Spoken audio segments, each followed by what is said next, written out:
Kenaikan harga bahan bakar minyak jenis Pertamax dari Rp9.000 per liter menjadi Rp12.500 per liter membuat stok Pertalite justru langka di pasaran.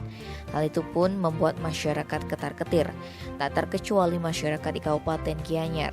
Pantauan di lapangan, sejumlah SPBU di Gianyar tidak melayani pembelian Pertalite dengan alasan stok habis.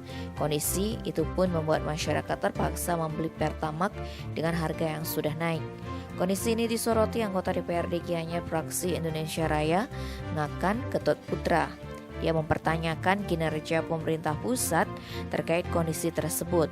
Karena menurutnya saat berencana menaikkan suatu harga, maka sudah seharusnya pemerintah memastikan ketersediaan stok barang alternatif yang bisa dijangkau masyarakat menengah ke bawah.